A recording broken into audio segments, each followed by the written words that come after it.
Bienvenue dans cette nouvelle vidéo Do It. Nous allons parler de Love 2D, ou Love, puisque au final, plus le temps passe et plus le framework tend à permettre de faire des jeux en 3D également. C'est donc un framework en Lua qui permet, en tout cas en C, C++, etc., mais pour le Lua, qui permet de développer des jeux. Donc en 2D ou en 3D, même si en premier lieu ça a été fait pour la 2D. Donc dans cette vidéo, on va découvrir ce framework, et tenter de faire un petit jeu extrêmement simple pour montrer à quoi ça peut ressembler le code. On va partir de zéro. Alors, qu'est-ce qu'un framework? C'est un ensemble d'outils, un environnement d'exécution en l'occurrence, qui permet de faire des choses beaucoup plus facilement que d'essayer de réinventer la roue, beaucoup plus haut niveau, en l'occurrence avec le Lua, pour s'interfacer avec OpenGL pour le rendu graphique, ou avec OpenAL pour le rendu audio, ou avec une bibliothèque pour gérer les threads, pour faire des applications multithreaded. Bref, plein d'outils donc beaucoup plus faciles à utiliser que s'il fallait les utiliser à très bas niveau en C ou en C++. Et en l'occurrence, du coup, le langage qui est utilisé, c'est le Lua. Et plus spécifiquement, c'est la VM Lua Just-in-Time qui est utilisée par défaut, donc c'est assez efficient, et puis surtout, c'est dans la continuité des précédentes vidéos. Donc voilà, Love 2D permet de faire plein de choses intéressantes, et on va voir ça tout de suite. Ça sera plus simple de le montrer, ces vidéos s'appellent Do It, c'est ça le but. Donc première étape, il faut installer Love. Alors Love, du coup, c'est concrètement un exécutable qui va permettre ensuite d'exécuter notre code en Lua et nos bibliothèques, parce qu'on peut aussi, grâce à la puissance du Lua, charger d'autres bibliothèques, s'interfacer avec le C, le C++, etc. Donc c'est à la fois simple, et donc ça peut permettre de faire des jeux très simplement, mais ça peut aussi se complexifier, enfin on peut, comme avec le Lua, du coup, faire des choses beaucoup plus avancées, beaucoup plus techniques, etc. D'où l'intérêt d'apprendre à s'en servir. Donc première étape, donc choisir un installer, ou choisir une version zippée, mais en tout cas au moins avoir la base, c'est-à-dire l'exécutable qui permettra de lancer une application, et cette application c'est un répertoire, ou un zip, qui contient des fichiers qui permettent de faire fonctionner le jeu. Donc première étape, installer ça. Donc moi je l'ai déjà installé, donc je vais pas le télécharger. Une fois que c'est installé, par contre, ce qui va être intéressant pour pouvoir l'utiliser avec Cygwin, donc le terminal. Donc, je vais retirer ça. Où est-ce que j'ai mis le navigateur? Voilà. Donc pour pouvoir l'utiliser... Oui, j'ai fait des petits tests de clavier là. Pour pouvoir l'utiliser avec Cygwin, donc, et pouvoir lancer Love directement comme ça. Donc, par exemple, si je crois que c'est V majuscule. Non, c'est pas du tout ça. C'est pas du tout V majuscule. Version. Non plus. Juste tirer V. Bon, je sais plus comment on regarde la version. Il n'y a pas de help. Je sais plus c'est quoi la commande. Bref.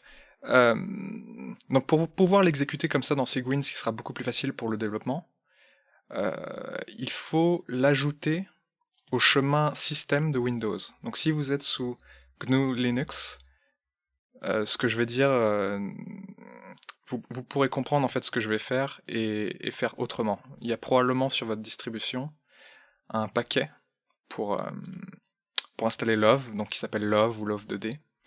Et ce paquet donc vous permettra d'avoir à peu près la même chose, c'est-à-dire un programme Love qui vous permettra ensuite d'exécuter votre application, en l'occurrence un jeu.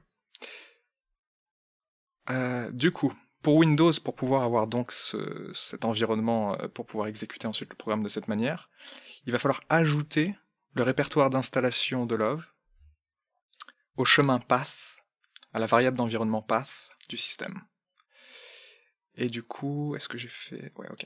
Donc d'abord, il faut aller dans le panneau de configuration, donc ça dépend des versions de Windows, mais par exemple, sur ma machine, en tout cas, je crois que c'est Windows 8, Il faut d'abord donc du coup aller dans le panneau de configuration. Ensuite cliquer sur variable d'environnement. Ensuite on a une fenêtre comme ça. Ensuite il faut sélectionner donc path et cliquer sur modifier, puis ensuite modifier cette variable, donc c'est des chemins séparés par des points-virgules, et ensuite on rajoute donc du coup le chemin de love, de manière à ce que tous les programmes qui sont contenus dans ce répertoire soient accessibles depuis Cygwin. Si vous utilisez la version zip, vous pouvez directement mettre mettre l'application directement dans le dossier. Donc une fois que le zip est extrait, vous pouvez mettre l'application dans le dossier et vous pourrez juste exécuter l'exécutable love.exe ou lovec.exe qui permet d'avoir un affichage console pour voir les erreurs. Mais dans la continuité donc des vidéos précédentes, c'est pas mal de l'installer pour pouvoir l'utiliser avec Cygwin. Ok, donc ça c'est la partie chiante, qui dépend des systèmes d'exploitation. Ah, et maintenant on va pouvoir rentrer dans le vif du sujet. Alors est-ce que je peux choper le wiki? Ok. Donc Love a un wiki, pas mal de documentation pour savoir comment fonctionne telle chose, telle feature, telle partie de l'API, pour l'audio, pour gérer les données, des événements, le système de fichiers, la partie graphique, etc. Il y a pas mal de tutoriels, il y a un forum, etc. Donc il y a une communauté qui est présente et qui peut aider du coup les gens qui débutent. Comme le Lua, ça suit en fait la philosophie de faire des choses simples et de laisser la possibilité de faire des choses avancées, en tout cas je le vois comme ça. Ce qui permet donc de faire très rapidement des prototypes de jeux ou de tester des choses sans se prendre la tête avec des choses très bas niveau et uniquement s'intéresser au bas niveau si on en a besoin et donc ne pas faire d'optimisation impertinente, d'optimisation prématurée. Et donc il y a plusieurs choses à savoir déjà pour qu'un... Ouais, faut que je revienne à l'index. Pour qu'une application Love fonctionne, il faut un répertoire qui contient des fichiers.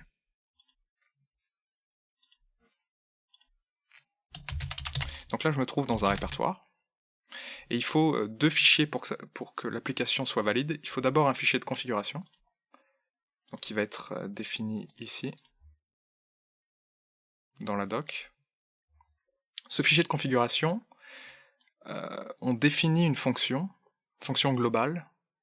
Concrètement, c'est une callback, c'est-à-dire c'est une fonction qui va être appelée par le système d'initialisation de Love. Et ensuite, dans cette fonction, on définit le comportement que nous on veut pour le programme. Donc en l'occurrence, on peut définir la taille de la fenêtre, les modules qu'on veut activer, etc., etc. Donc c'est bien documenté là aussi. Et oui, il y a plein aussi d'options pour différentes plateformes, c'est-à-dire pour Android, etc. Parce que Love fonctionne sous Android, fonctionne sous Linux, sous macOS, sous Windows, enfin voilà. Il n'y a pas de... C'est cross-plateforme. Alors ça supporte pas toutes les plateformes qui existent au monde, mais ça tend à supporter de plus en plus de plateformes, je pense. Ok. Donc première application, on va faire quelque chose de simple.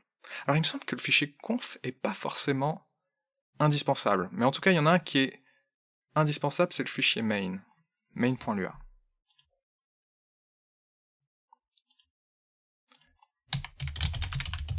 Mais il vaut mieux avoir un fichier de config. On va d'abord créer le main, on va rien mettre dedans, et on va fermer. Et je pense que si j'exécute love dans ce répertoire, donc le point ça permet de dire le répertoire courant, ouais ça marche, ok. Comment je vais faire pour afficher ça? Ah oui, ouais, du coup ça affiche rien. C'est normal. Si je ne passe pas de paramètres au répertoire, enfin si je ne donne pas de répertoire, il y a un affichage de base, c'est-à-dire une application de base pour présenter le framework. Donc ça c'est le no game screen, c'est-à-dire qu'il n'y a pas eu de jeu qui a été chargé, et du coup il il fall back sur un jeu par défaut. Une application par défaut. Donc là, ce qu'on va faire, c'est tenter déjà d'afficher, je sais pas, par exemple un rectangle ou un triangle, ou... bref, afficher un truc de base pour voir à quoi ça ressemble. Donc je vais fermer ça.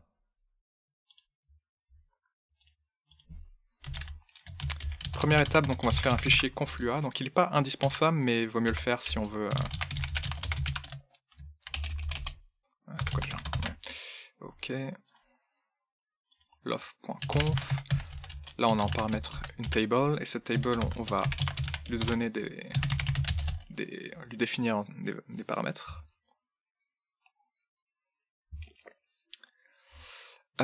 Pour la... Ok, width, on va mettre 1280 pour du 720p. Voilà, on va mettre ça. Redimensionnable, je sais pas, peu importe. Donc voilà le fichier de config de base. C'est du Lua. C'est en définissant une callback, donc c'est à peu près comme tout le reste. Et ensuite le fichier main, c'est là où on va avoir la logique, l'application, etc. Donc, déjà pour voir le rendu, on pourrait afficher un rectangle blanc sur tout l'écran de l'application. Et ensuite on verra ce qu'on fait. Donc là va des callbacks, c'est-à-dire des fonctions qui vont être appelées par le système. Et on peut définir ces callbacks qui sont des callbacks globales. Et l'une d'entre elles, c'est par exemple love.draw, qui est donc une fonction qui va être appelée, qu'on va définir, et qui va être appelée à chaque frame, à chaque update de frame pour l'application. Et donc dans cette fonction, on peut définir ce qu'on veut afficher à chaque itération d'affichage. Donc par exemple, si on veut afficher un rectangle, on a une API pour ça. Là je dis que je veux un rectangle plein. Et ensuite je lui passe ses paramètres. Oula, mon micro qui est en train de mourir. Et XY, la position du rectangle, width 8, la largeur et hauteur du rectangle. Mettre 0, vu que je veux que ça prenne tout l'écran. Et en ce qui concerne la largeur et hauteur, il y a une API aussi pour récupérer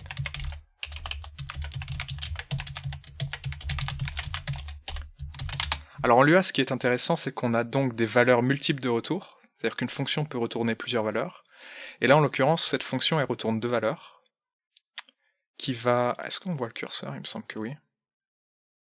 Ouais, ok. Cette fonction elle retourne 2 valeurs, et la première valeur c'est width, la deuxième valeur c'est 8, donc j'ai juste à l'appeler comme ça. On va tester si ça fonctionne.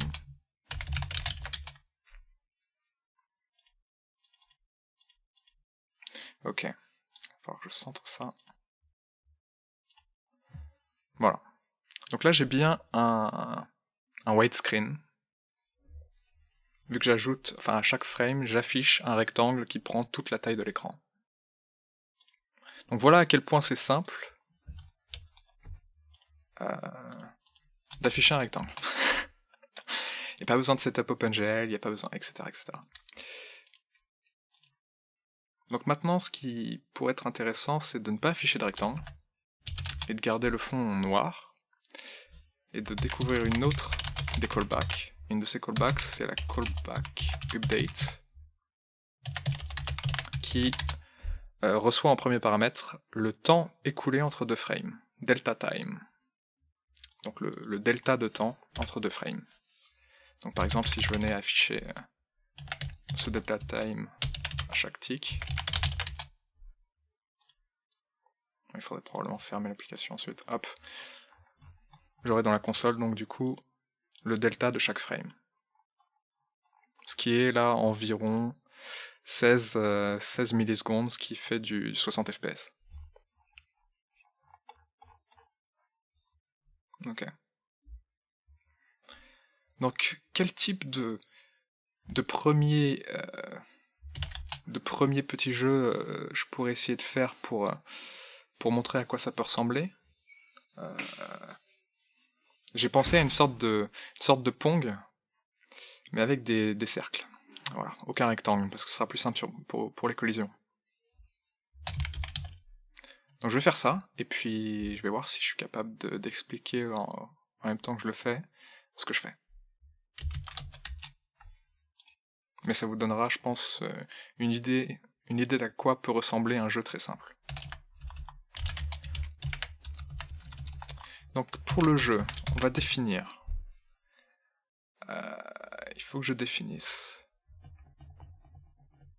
Alors il y a une autre fonction, une autre callback globale qui s'appelle load, et cette fonction va être appelée au lancement, enfin une fois que l'application sera considérée comme chargée. Et donc on va essayer d'initialiser les choses là-dedans, plutôt que de les initialiser avant, mais on peut très bien aussi les initialiser avant. Mais tout ce qui est graphique, je préfère l'initialiser là-dedans, vu que ça veut dire que tout a été correctement chargé.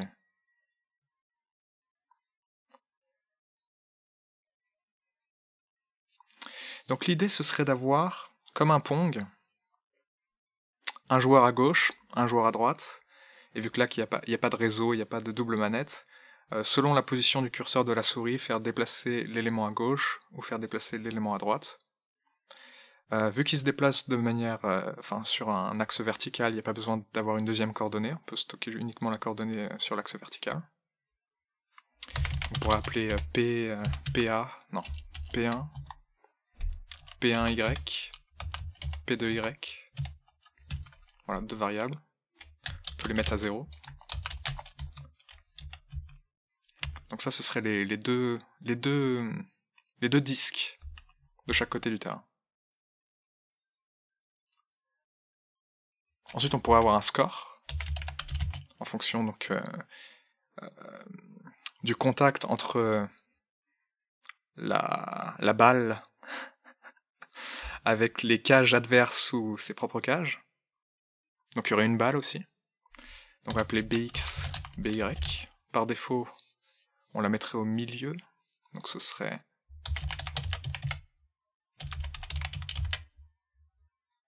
Alors, on va peut-être stocker ça dans une variable. Ok, on va faire ça. Je sais pas si c'est une bonne idée de le faire à ce moment-là, mais normalement... Ouais, je sais pas. Je vais voir. Peut-être initialiser ça après.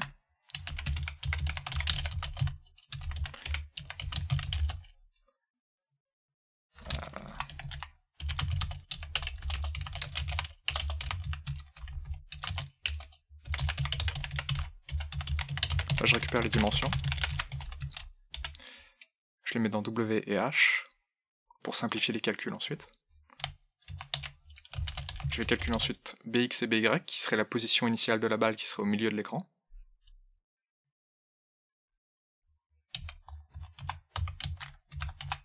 Voilà. Sachant que par défaut, les Y partent d'en haut vers le bas. Donc l'axe est dirigé vers le bas, l'axe des Y. Donc 0 c'est en haut à gauche. 0, 0 c'est en haut à gauche. Top left, coordinates. Donc ça c'est pour la balle. Donc j'avais dit, ce serait intéressant... Alors après les collisions avec les cages et tout ça c'est statique, on peut calculer ça directement. Ok. Donc premièrement on pourrait déjà afficher... On va peut-être pas les mettre sur 0 d'ailleurs, elles aussi on va les initialiser au centre, verticalement.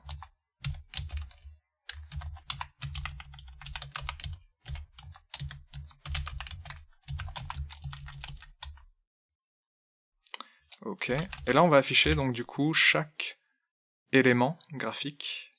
Donc premièrement on pourrait afficher la balle.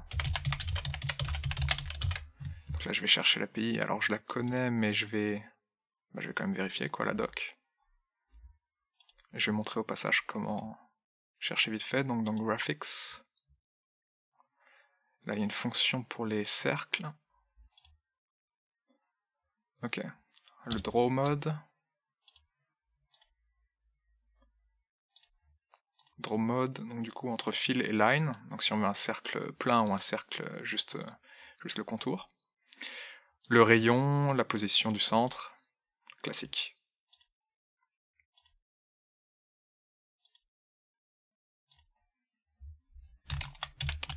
Petit petit commentaire.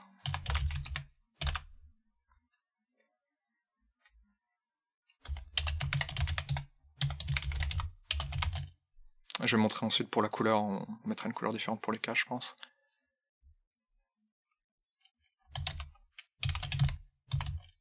Alors ça, c'est une callback, donc on définit une fonction globale, que Love pourra ensuite rappeler. Et comme on l'a définie ici, elle va hériter de ces valeurs-là, qui sont des upValues, donc en Lua, c'est-à-dire des variables qui sont référencées.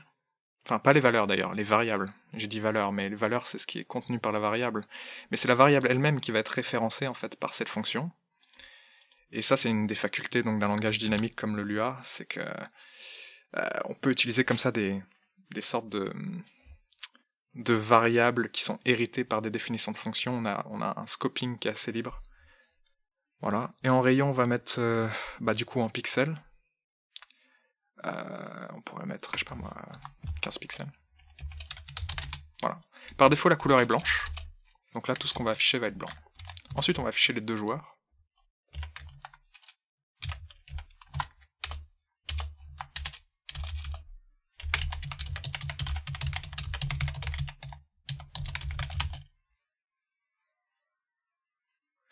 On va mettre ça, pour le premier joueur, on va le mettre à 20% ou 10%, je sais pas.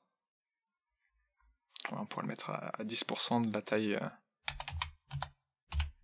totale sur les X, puis ensuite le P1Y. On peut lui donner un radius beaucoup plus grand, d'ailleurs on va le définir comme étant une constante.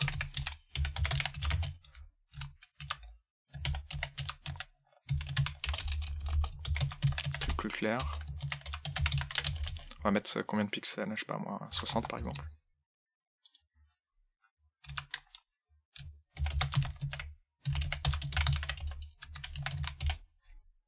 Là on va mettre le joueur 2. Donc on le mettra plutôt du coup à 90%. C'est-à-dire de l'autre côté. Alors ensuite, donc comme je l'ai dit, cette fonction est appelée à chaque fois qu'on veut, à chaque fois qu'une nouvelle frame doit être générée pour le jeu. Ici, cette fonction elle est appelée à chaque fois qu'on fait un tick du jeu. Donc c'est à peu près la même chose, elles vont être exécutées en réalité au même moment très probablement. Mais le fait de les séparer permet de séparer donc la logique d'affichage et la logique du jeu. C'est-à-dire qu'est-ce qui se passe à chaque tick du jeu, qu'est-ce qui est calculé, et ici qu'est-ce qui est affiché. On pourrait très bien exécuter la logique du jeu sans afficher quoi que ce soit, par exemple. Bon, en vrai, il y a des cas rares où ça se produirait, mais en général, on veut justement faire les calculs, puis afficher ce qu'on a calculé, et ainsi de suite. Donc update va être appelé avant draw, et c'est là donc qu'on va faire les calculs. Donc premièrement, ce qu'on veut, c'est pouvoir déplacer le joueur 1 et le joueur 2 en fonction de la position de la souris, si elle est dans les 50 premiers pourcents de l'horizontale ou dans les 50 secondes pourcents de l'horizontale, de l'axe horizontal. Donc on peut faire ça directement dans le update. On pourrait le faire à chaque fois avec un événement à chaque fois que la souris bouge, mais on va le faire dans le update, pourquoi pas, c'est peut-être pas aussi efficient, mais ce serait de toute façon une optimisation impertinente en vrai, c'est... Bref. Je vais essayer de garder ça simple, pour pas que ça dure 3 heures, et que ça soit compréhensible. Donc on va récupérer la position de la souris. Donc ça, dans la doc. Voilà. Dans la doc, ici, on a love mouse. Et on peut récupérer donc les informations de la souris.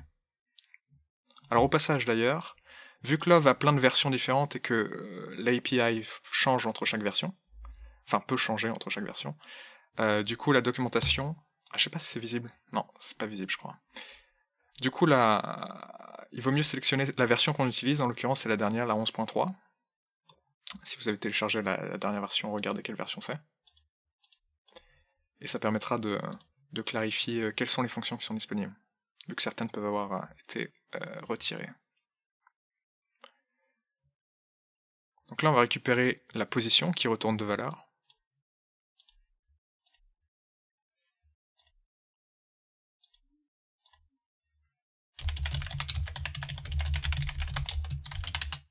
Voilà. Et ce qu'on va faire, on va tester si x est plus petit que w fois 0,5. Donc 50%, mais on peut faire diviser par 2 aussi. On va dire 0,5, comme ça fait 50%. Là, on va changer la position donc, du joueur 1. Et on va la mettre à Y. Après, je peux mettre ça sur une seule ligne.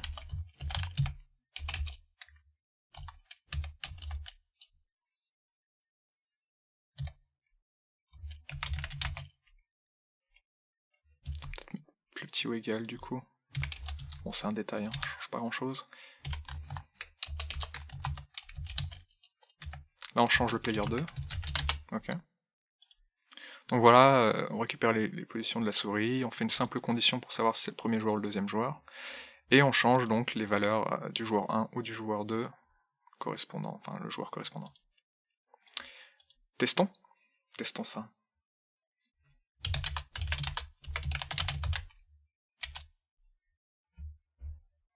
Alors. Du coup le jeu va galérer un peu, non? Ok, c'est bon. Donc là, qu'est-ce que je vois? Est-ce que le curseur est visible? Ouais, ok. Donc là, je vois, peu importe où se trouve ma souris, si je suis dans le côté droite, bah du coup, ça déplace le joueur 2, si je suis dans le côté gauche, ça déplace le joueur 1. Et on a la balle au milieu qui ne bouge pas pour l'instant, car elle n'a aucune logique. Et on a nos deux joueurs. Donc première étape, les joueurs bougent. Alors ils sont un peu gros. Ouais, quoique, non, ça devrait faire l'affaire. Je vais garder ces données-là, je pense. Ouais, cette taille-là. Alors peut-être qu'on pourrait l'éloigner un peu. Ouais, non, c'est pas mal en vrai. Regardez ça. Je vais rajouter une constante pour la balle, et je vais mettre ça à 15. Ça va être pratique pour faire les détections de collision.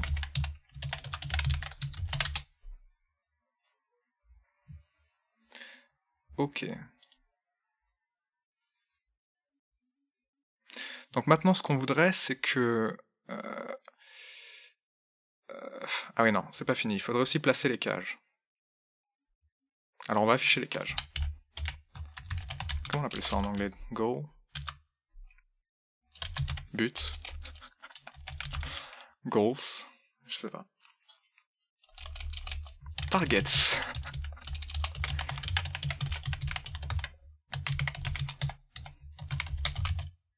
Et donc là, on va afficher...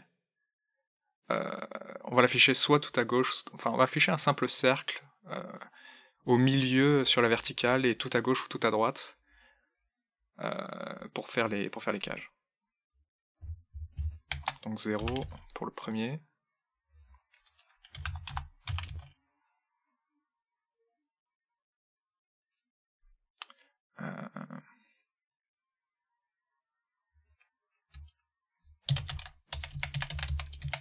On va refaire une constante.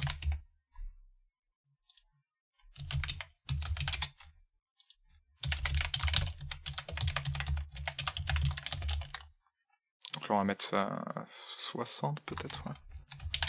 Pareil. On va essayer de leur donner une autre couleur. Et du coup, on va définir ici... En fait, ce qui définit la couleur qui va être utilisée pour toutes les appels d'affichage primitifs, enfin l'appel de primitive, on va dire, je vais afficher un cercle, je vais afficher un rectangle, je vais afficher un cercle. La couleur qui va être utilisée est une variable globale, enfin un state global, qu'on va définir avec cette color. En l'occurrence, c'est juste des nombres entre 0 et 1, qui définissent la quantité de rouge, de vert et de bleu, donc RGB. Donc là on va mettre en blanc. Et ensuite, pour les cages, on va mettre en... pas en rouge, non, en bleu. Ouais. Un bleu un peu... ouais, cyan.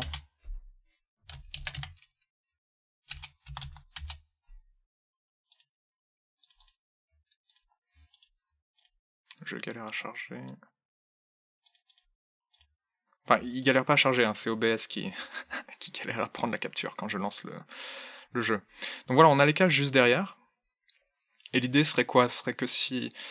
Ouais, est-ce que c'est vraiment une bonne idée de... Je me dis... Est-ce que c'est mieux d'avoir une cage comme ça avec un cercle? Ou est-ce que ce serait pas mieux de directement détecter toute la collision sur un... J'avoue que des cages comme ça, c'est infaisable en fait. Ça serait injouable. Ok, bon, on va... Aborte.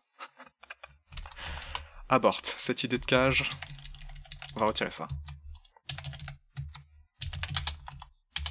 Voilà.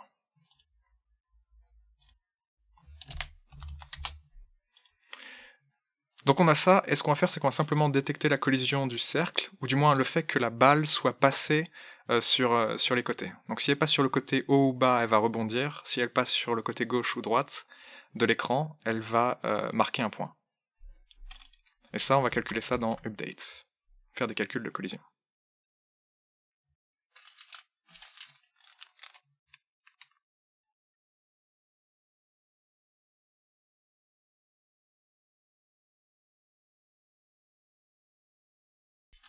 Ok.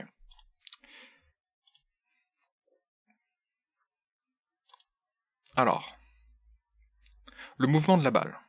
On va définir... Ça, c'est des constantes, je vais peut-être les mettre en haut plutôt que de les mettre...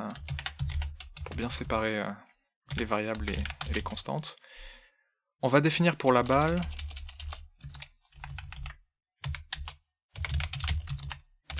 une vélocité.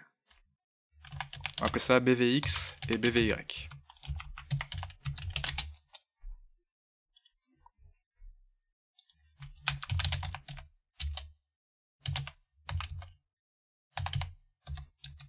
Cette vélocité, donc, c'est un vecteur qui définit la direction et la vitesse de la balle.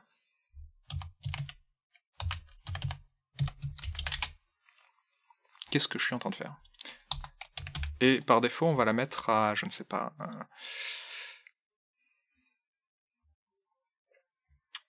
Est-ce que ce serait pas bien de faire une fonction qui génère aléatoirement, du coup, cette information? Ça peut être pas mal.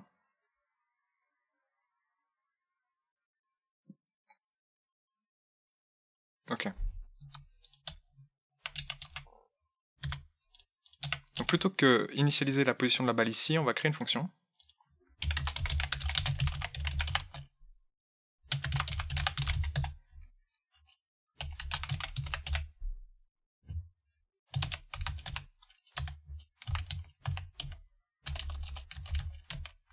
Qui va placer la balle au centre, avec une vélocité aléatoire.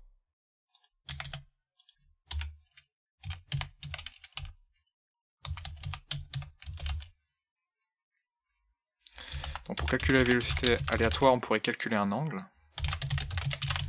Donc pour ça, j'utilise une fonction du Lua pour générer un nombre aléatoire. Entre 0 et 1 en l'occurrence, si je mets pas de paramètres.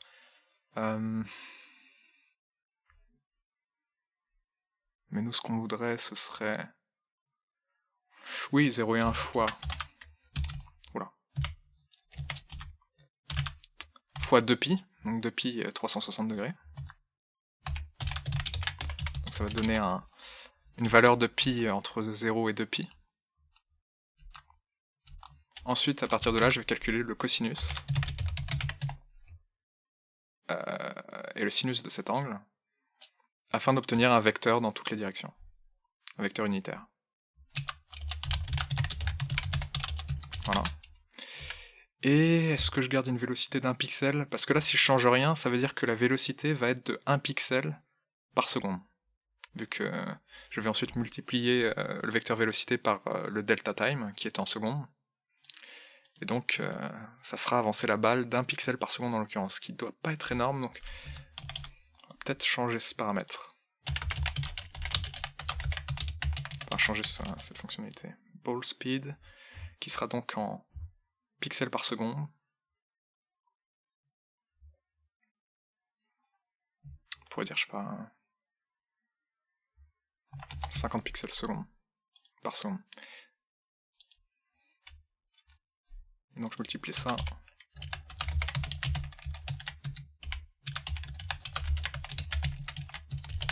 Voilà la vélocité. Ici, je vais spawn la balle, une première fois.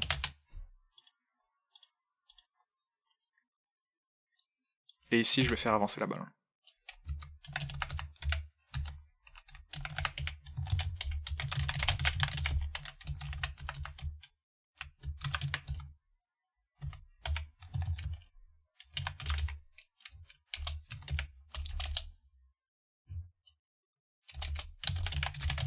Donc le mouvement de la balle.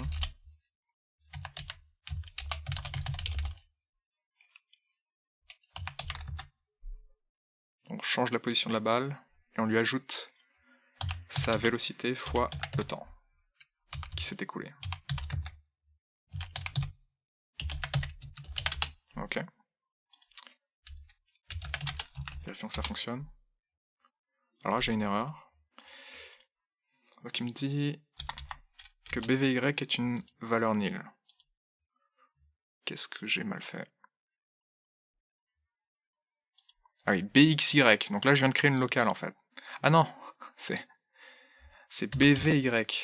Ok, j'ai fait une erreur. BVY.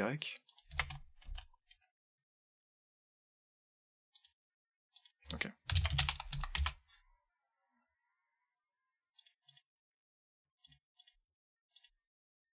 Encore une fois, il y a du mal. Voilà. Ah oui, mais c'est chiant ça.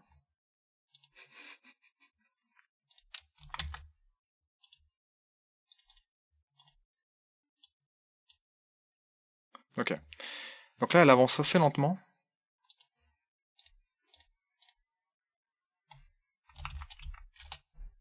« 50 pixels seconde, c'est pas énorme.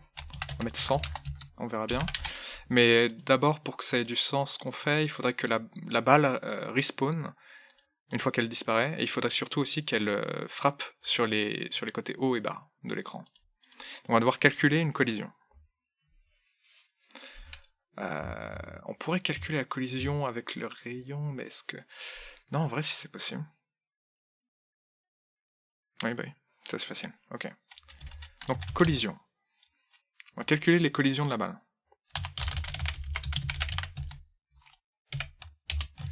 On va séparer ça en plusieurs choses. Donc là, on va calculer les collisions avec les bordures. Là, on va... Ouais. Donc,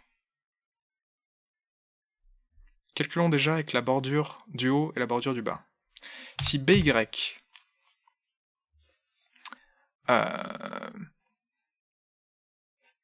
plus petit, ou égal, juste plus petit on va dire. Si BY est plus petit que 0, sachant que 0 c'est notre origine en haut, s'il est plus petit que cette valeur, ça veut dire que le centre de la balle a dépassé. Mais on veut pas juste le centre, on veut savoir si le côté de la balle touche, dépasse vers le haut. On va calculer BY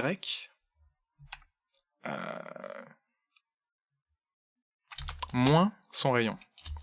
Ou plus petit que son rayon du coup. Mais on va dire moins son rayon, ce sera plus clair. Si c'est plus petit que 0, alors c'est que la balle touche le côté du haut. Rentre dans le côté du haut. Ensuite on va faire quelque chose à ce niveau-là. Et on va tester chacun des côtés de cette manière. Si BY est plus grand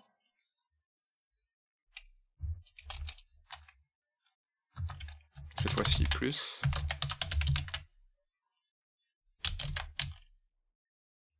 que la hauteur, c'est que ça touche le côté du bas.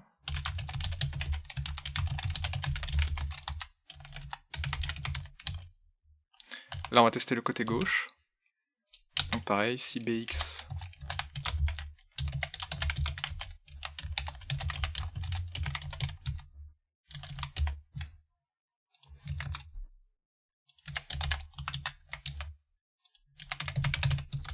et là, le côté droite.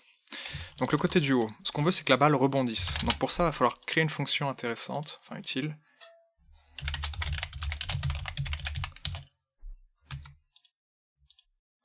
Qui nous permettra de calculer la réflexion Bon, c'est pas un moteur physique très, très réaliste. Le but, ça va juste être d'avoir une balle qui avance de manière linéaire, qui n'a pas de perte d'énergie et qui ne fait que rebondir sur les côtés ou disparaître si ça touche les cages adverses, etc.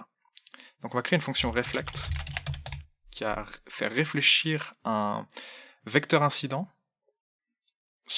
par rapport à un vecteur normal. On va définir donc un vecteur incident. Très bien. Alors je m'inspire voilà. Je m'inspire de la spécification de GLSL pour implémenter cette fonction, qui définit ici comment cette fonction est implémentée, et qui permet de faire la réflexion du coup d'un vecteur incident avec une normale. Ok.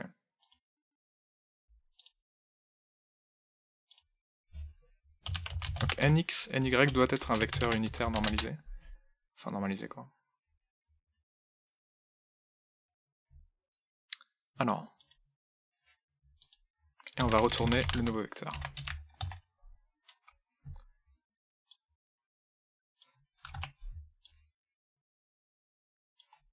Alors il faut le produit scalaire de n et i. Ok.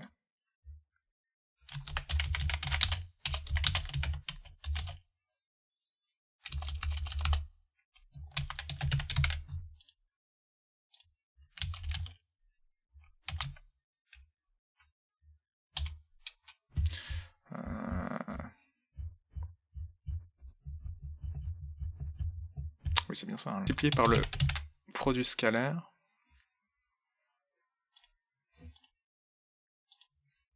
Et ensuite on multiplie par n. Ok.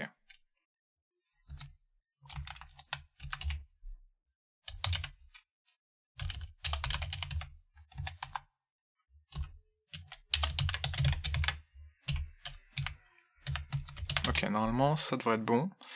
Donc ça c'est la fonction reflect.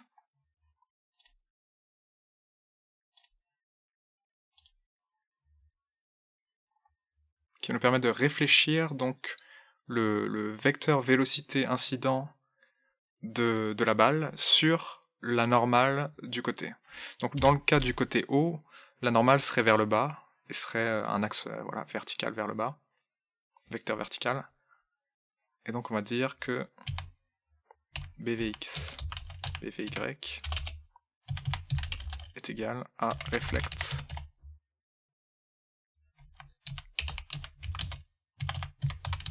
Et la normale ce serait sur l'x0 et 1. Ou en l'occurrence, non, juste 1, ok. Vers le bas, sur les y. Et là, ce serait moins 1. On va voir déjà si ça marche. Ouais.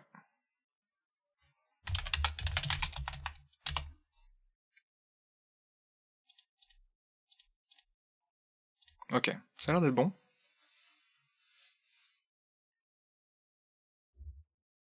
Donc voilà, on a notre balle donc qui rebondit sur le haut et le bas.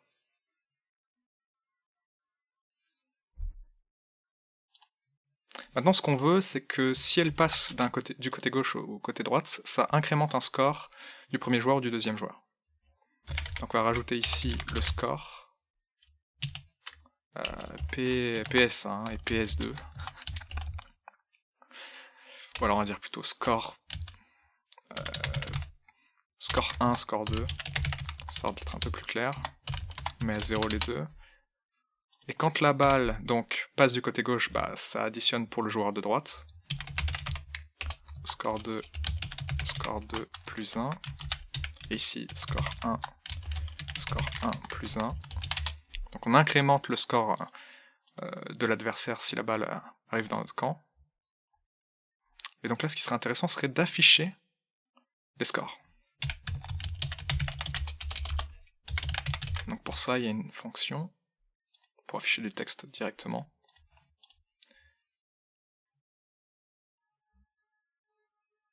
Graphics. Printf. Print. Ok. Donc il y a plein de paramètres qui sont des paramètres par défaut. Quand il y a des parenthèses comme ça veut dire qu'ils sont optionnels. On ne peut pas les mettre, et ce sera la valeur par défaut qui sera utilisée. Donc là, ce que je veux, c'est juste afficher les deux scores. On peut utiliser des sauts à la ligne, il y a un peu de formatage. Et ensuite, je lui passerai la position, pas besoin de rotation, ok.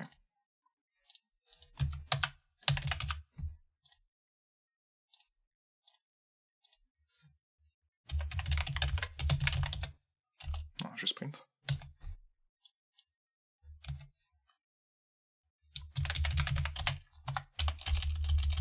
Je fais tout en anglais hein, par habitude, mais évidemment, on peut faire ce qu'on veut. Je vais concaténer donc le score du joueur 1, puis je vais concaténer un saut à la ligne, puis le score du joueur 2.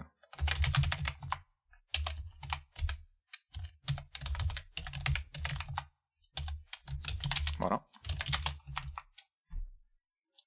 Alors je vais pas montrer tout de suite ce que ça fait, mais je vais directement passer pour... Ah, quoique si, parce que maintenant...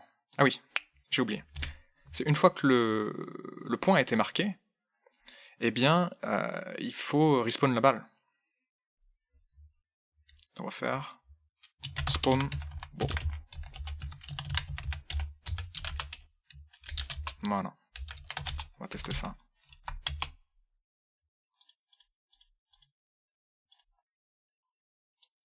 Donc là, on voit bien le score en haut à gauche. On pourrait agrandir, évidemment, la police. Pour l'instant, il n'y a pas de collision avec les joueurs. Ok, donc là, la respawn, le score s'est additionné pour le premier joueur. On va augmenter la vitesse. Mettre ça sur 500 peut-être. Et on verra ce que ça donne. Ce qu'on pourrait faire aussi, c'est augmenter la vitesse de la balle en fonction du temps qui passe. Ça pourrait être intéressant. Mais bon, on verra ça plus tard. Le but, c'est quand même de présenter... Ça fait déjà combien de temps 51 minutes. Je vais essayer de garder ça le plus court possible. Donc maintenant, il nous faut les collisions sur les joueurs. Sinon, on peut pas jouer.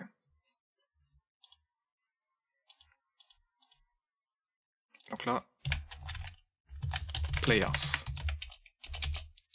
Pour connaître la collision avec les joueurs, il suffit simplement de détecter la collision entre le cercle du premier joueur avec la balle, ou la balle avec le cercle du deuxième joueur. Et pour ça, il suffit de vérifier si la distance entre les deux... D'ailleurs, est-ce que je suis obligé de faire un... Ouais, on verra. Si la distance entre les deux centres des deux cercles est inférieure à la somme de leurs rayons. Ça veut dire qu'ils sont donc en collision. Donc déjà, on va calculer la distance avec le premier joueur. On va appeler ça dx, pour delta x et delta y. Donc bx pour la balle, moins... Ah oui, du coup, ce serait bien de le calculer à l'avance. Mais sinon, j'avais dit, ouais, une valeur 0,1, 0,9. Bon, c'est peut-être pas une bonne idée de faire ça, mais... Bref. Donc le premier joueur. 0,1 fois W, donc ça pose sa position X. Et BY moins sa position Y, qui est P1Y.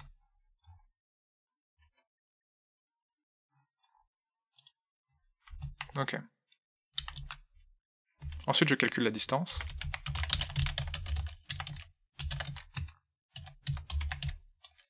Donc la racine carrée... Peut-être une manière de faire qui n'utiliserait pas de racine carrée, mais bon. C'est pas le but d'essayer d'optimiser ça ou quoi. Donc la racine carrée donc, de l'addition des carrés de chaque composante. J'obtiens la distance. Et ensuite, je check si la distance... On pourrait faire une fonction pour ça. Hein. Évidemment, on pourrait faire une fonction pour tester la collision entre deux cercles, et d'ailleurs c'est ce qu'on va faire puisqu'on l'utilise 2 fois, donc pourquoi pas.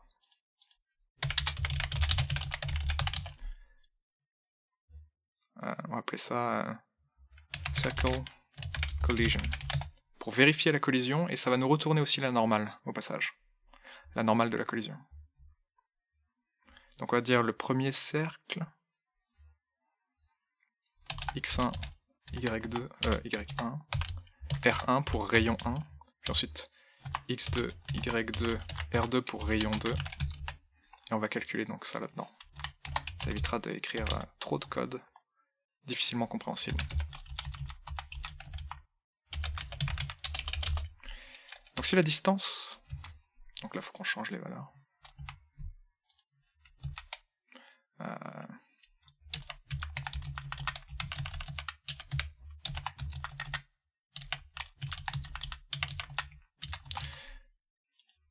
Voilà. Si la distance est plus petite que R1 plus R2, donc il y a une collision, et là on va retourner la normale. Donc la normale de la collision, comment on pourrait faire ça ?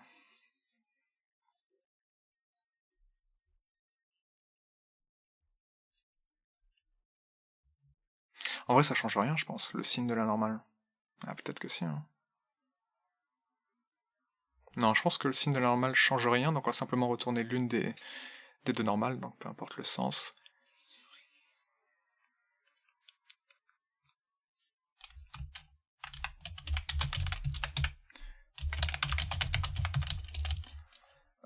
Calculer nx et ny.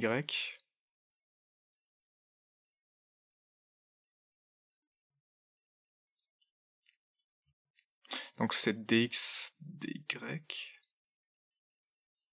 Ce serait la normalisation de dx, dy. Ok. Donc ce serait dx, dy divisé par la distance, vu que la normalisation serait c'est chaque composante divisée par la norme, et en l'occurrence la distance donne la norme. Ce serait juste dx divisé par dist et dy divisé par dist.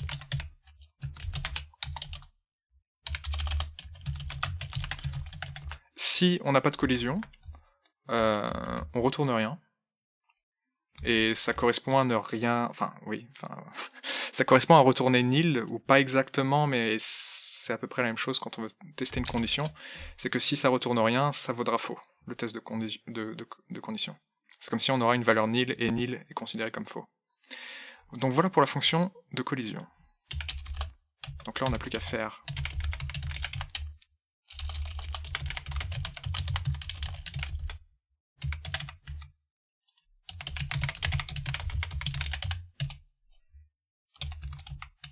donner les deux centres et les deux rayons. Donc ça c'est la balle.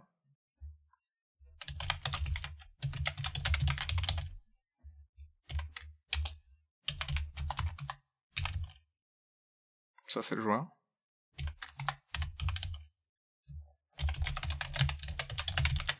Ça c'est le rayon du joueur. Ouais.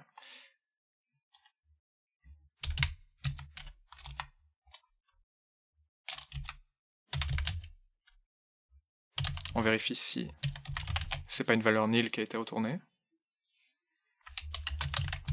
Et donc là on va faire rebondir la balle sur le joueur, c'est-à-dire faire une réflexion sur la normale de la collision.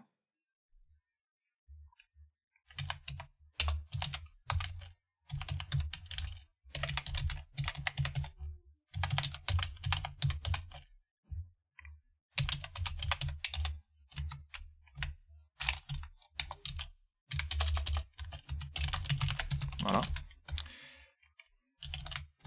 On va effectuer... On peut redéfinir plusieurs fois en Lua des variables. On peut effectuer à la suite comme ça des locales, on peut les redéfinir. Les redéclarer même. Mais on pourrait aussi évidemment faire ça pour ne pas avoir les redéclarer. Ok. Joueur 2. 0,9. Pareil pour la balle. Cette fois-ci, on fait pareil Ok. Donc ça, c'est le rebond de la balle sur les joueurs, on va voir si ça fonctionne.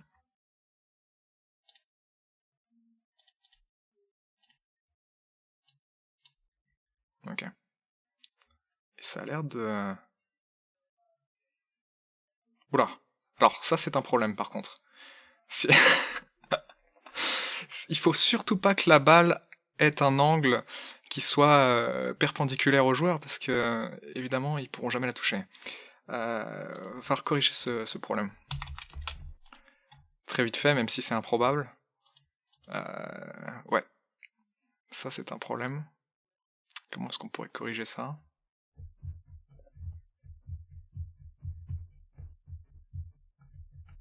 On pourrait l'empêcher d'être un facteur de pi. Pourquoi pas? On pourrait... dans le calcul de l'angle, ici, on pourrait dire si A modulo pi est égal à 0,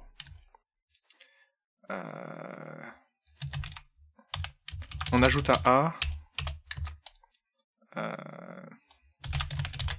je sais pas, on ajoute à A, combien on pourrait ajouter? Pi sur 2. C'est-à-dire, ah non mais pi sur 2 serait 45. Voilà, pi sur 4, voilà. On le dévie légèrement. Ah, ou alors il faudrait juste que je calcule que l'angle soit suffisamment... Ouais, non, en effet, c'est pas très... Ouais, ok.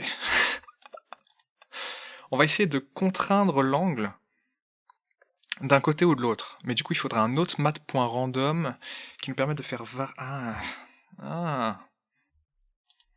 Ok, bon. Là, on génère un angle. Et plutôt que de le générer entre les 360 degrés, donc entre 0 et 360 degrés, on pourrait générer un cône. Et donc on pourrait prendre un angle entre... combien de... Entre moins mat... Entre 45 et... Ouais. Pi sur 2...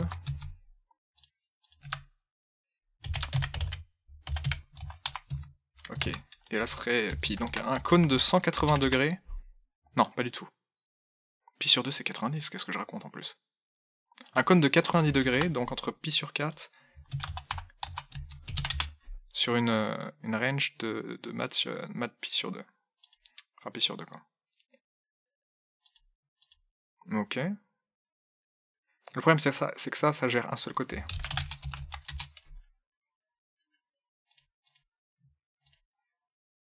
C'est-à-dire que là, si je laisse la balle passer, elle va toujours du même côté. Donc ce qu'on voudrait serait aussi rendre aléatoire dans quelle direction elle va. Ok. On pourrait aussi augmenter légèrement l'angle. Ouais, bon on va laisser ça comme ça pour l'instant. Alors pour faire commencer ça de l'autre côté, ce qu'on peut c'est tout simplement inverser le vecteur.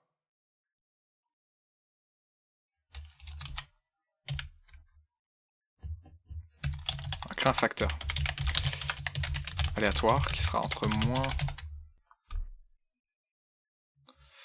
0 et 1.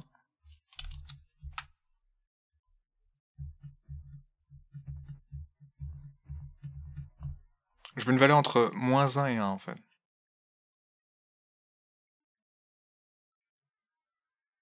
Je sais plus comment j'avais l'habitude de faire ça, mais...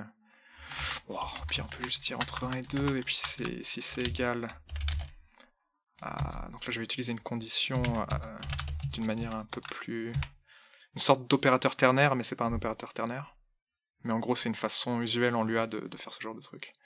Donc si c'est égal à 1, je retourne -1, sinon je retourne -2. Je retourne 1.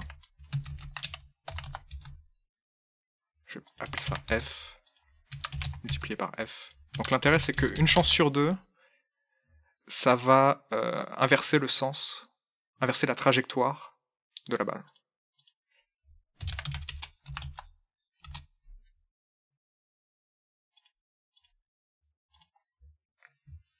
Voyons voir si ça marche. Voilà. Donc normalement... Ok, là elle est à gauche, là ça va à droite. Très bien. On va voir si ça marche. Alors il n'y a pas de notion donc du coup de vélocité au niveau de la collision avec le joueur. C'est vraiment un moteur physique simple. Mais les collisions sont propres. Oula! Elles sont... Oula! C'était intéressant ça. On peut... Incroyable. Gameplay émergent. Alors il y a peut-être un souci sur la manière dont les collisions sont effectuées en effet. C'est-à-dire que là j'ai réussi à stock. Voilà.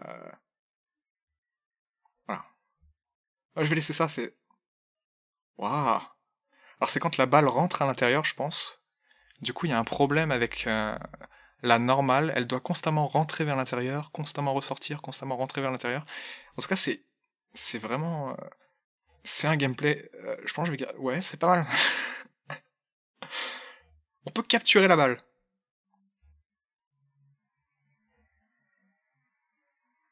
Voilà. On peut faire des renvois un peu bizarres. On peut marquer contre son camp.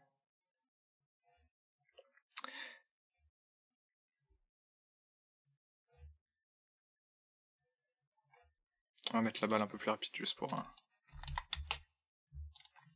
le fun.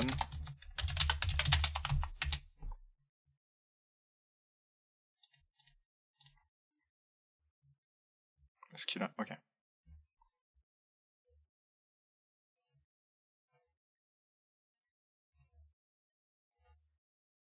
C'est pas mal.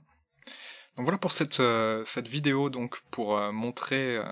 je vais regarder vite fait le code au final que ça... enfin la quantité de code que ça représente, histoire de faire un petit résumé de ce qui a été fait. Mais en gros on peut très rapidement du coup faire un petit jeu. Et là, ce qu'il faut savoir aussi, et je vais montrer ça tout de suite,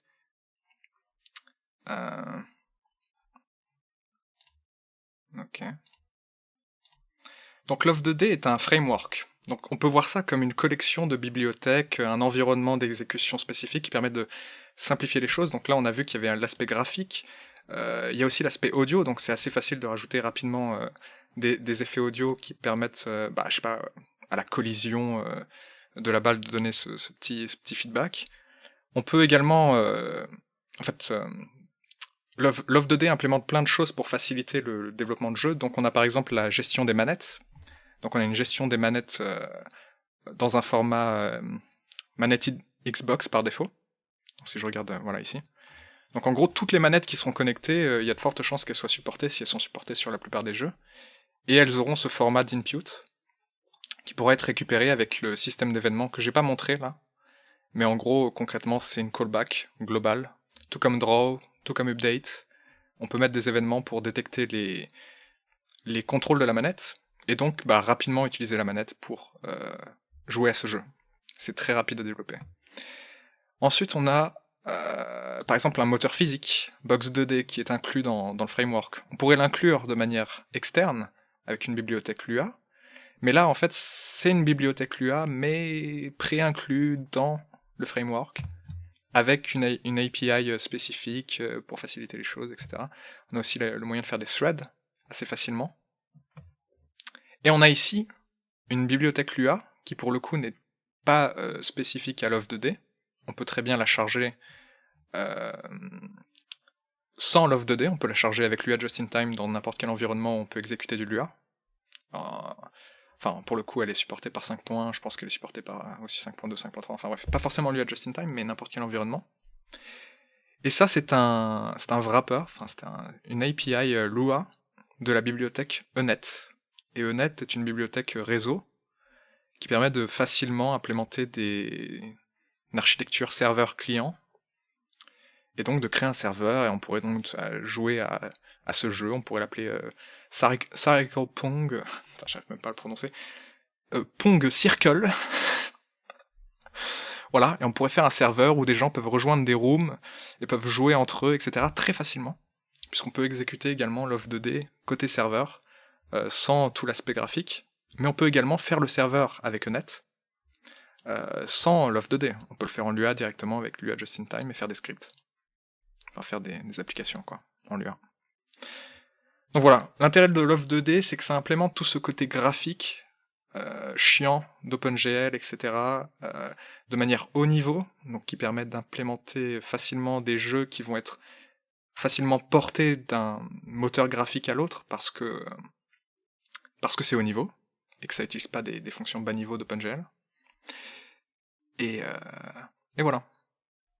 Voilà donc pour cet exemple, qui aura duré 1h09. Donc vous me dites si ça vous a intéressé, si vous avez compris des choses, si vous avez des questions, etc. Je vais regarder le code vite fait pour review ce qu'il a fallu faire pour en arriver à ce résultat.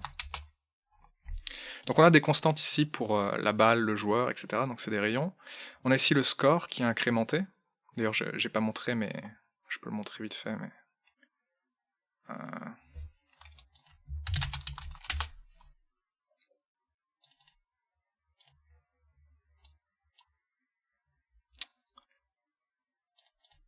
voilà. Donc là, on voit bien le score en haut à gauche qui s'incrémente. Ça va très vite.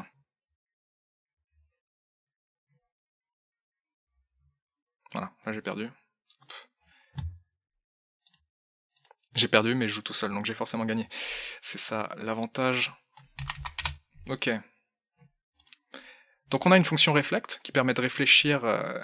Voilà, on a nos petites fonctions pour faire les choses basiques, qui permet de réfléchir donc la trajectoire de la balle sur une normale, donc ça permet de faire une collision simple. On a ensuite notre système de collision entre deux cercles, donc qui permet de faire la collision entre la balle et les joueurs. On a ensuite une fonction qui spawn la balle au milieu, donc on peut l'appeler autant de fois qu'on veut. On a loveLoad qui initie le jeu au début. On a cette callback loveUpdate qui va update l'état du jeu à chaque frame, donc en l'occurrence 60 fois par seconde environ. Ça récupère du coup les positions de la souris, ça fait les calculs du joueur, enfin des positions des joueurs, les mouvements de la balle, les collisions, et les collisions avec les joueurs. Voilà. Et ensuite on a l'affichage du jeu qui tient si on enlève les...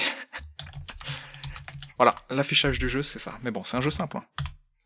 Mais on pourrait l'optimiser, mais ça n'a aucun intérêt en l'occurrence. Enfin, je veux dire, ça affiche rien du tout, ça coûte rien. Voilà. Vous voyez, ce jeu tient sur 69 lignes. Jeu très simple. Mais ça montre la simplicité d'une API comme celle de Love2D, qui peut potentiellement permettre de faire des projets beaucoup plus complexes, mais qui permet de très rapidement faire des prototypes. Et vous pouvez vous amuser du coup avec Love2D. C'est un framework qui est sous licence MIT, je crois. Non, Zlib. Zlib, donc une licence très permissive. Vous pouvez commercialiser des jeux que vous avez fait avec Love2D. Vous pouvez... Enfin bref, vous pouvez release vos jeux, vous pouvez release le code, vous pouvez ne pas release le code, vous pouvez... Enfin, faites ce que vous voulez avec. Enfin, selon la licence, évidemment. Vu qu'il y a plein de dépendances. Et voilà, c'est à peu près tout. Voilà pour ce premier exemple de ce qu'il est possible de faire en Lua, et en l'occurrence, dans le cadre de cette chaîne, faire des jeux avec, par exemple, Love2D.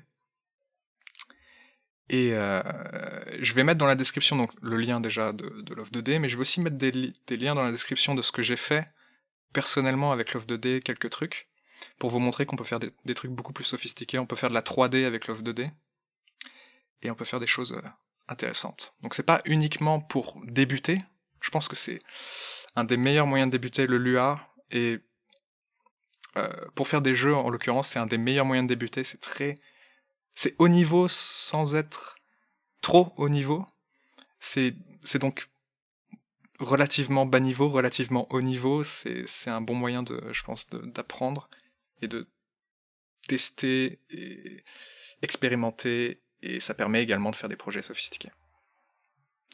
Voilà, à la prochaine vidéo.